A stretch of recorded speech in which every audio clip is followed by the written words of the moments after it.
گوشیم بخار میکنه. اینا گذاشتم تو فرش و سالاد. اینم از این. خدای من مگه میشه انقدر خوشگل باشه؟ میخوام ببرمش حموم.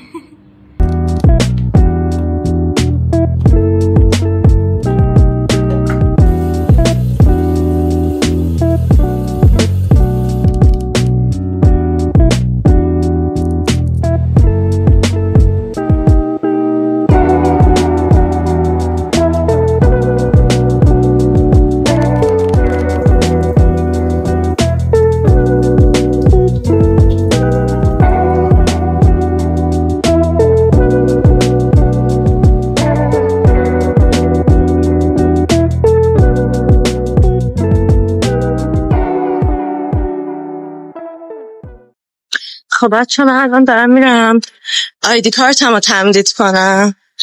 دارم میرم به یه ساختمونی که فارسی نمیدونم اسمی داره یا نه، ولی خودم فکر نمیکنم. یه چیزیه که یه ساختمونیه که هر کار اداری که دارید، تاکید میکنم هر کار اداری، چه میدونم شناسنامه‌تون رو عوض کنید، پاسپورتتون رو ازدواج کنید، ثبت شرکت، هر کاری که میخواین کنید، یعنی نمیفرستنتون از این ساختمون به اون ساختمون و از اون ساختمون به این ساختمون، همه رو توی یه ساختمون انجام میدید. الان دارم میرم اونجا که آیدی کارتمو تمدید کنم، بهتونم نشون میدم که چه شکلیه. الان ببینید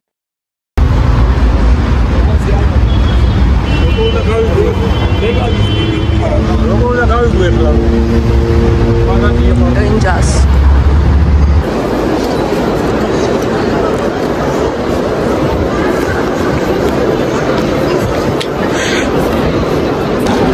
اینم خودمم منتظرم که بهم بده.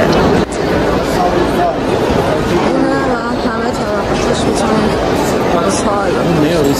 خب الانم اومدم مارکت، چون احساس کم آبی خیلی شدیدی داشتم. برم یه نوشیدنی پیدا کنم که حالمو خوب کنه، چون خیلی گرم بود. بریم ببینیم نوشابه و اینا رو کنم نیستم.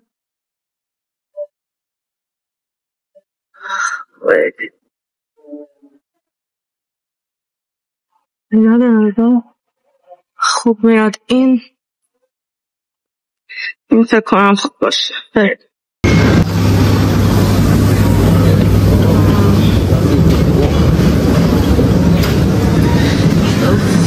خیلی گرمه. عروس تو مادم دارن میرن عکس بگیرن با نمک. برام وقت خانم. خب الان دارم میرم بانک که آیدی کارت جدیدمو نشون بدم، چون اگه این کار نکنی، مثلا آیدی کارت جدید بگیری و نبری، اون آیدی کارتت وقتی اعتبارشو از دست میده ممکنه که حسابت بلاک کنن. خیلی هم گرمه. الان دارم میرم بانک آیدی کارتمو بدم و برم خونه. روز خیلی خسته کننده داشتم، صبحم امتحان داشتم. بریم. خب برم بانک. واقعا نفسم دیگه بالا نمیاد. بس رو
خب الان میخوام با اتوبوس برم چون که طبیعت اینجا واقعا خیلی سرسبزه. تو اتوبوس میشینم زیر کولر خیلی ریلکس، دقیقا تا جلوی در خونم میرم. تقریبا تا خونمون یه 40-45 دقیقه راهه. اونو دوست ندارم با مترو برم چون مترو خیلی زیر زمینه، هیچ فضای خوبی رو نمیبینم. لا اینکه بریم سوار اتوبوس. اگه هوا اینجوری نبود واقعا به این کارام هم نمیرسیدم با اون کارنا، چون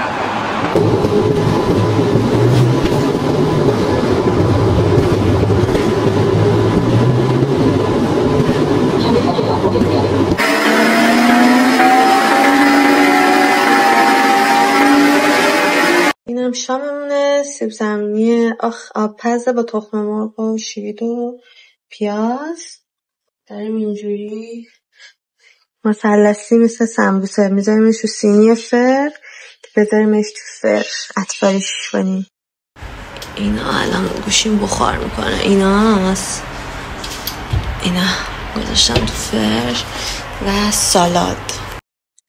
بچه ها هوا خیلی خوبه، کاملا بهاریه، ولی خب من برم تو بالکن خیلی تاریکه شما نمیبینید.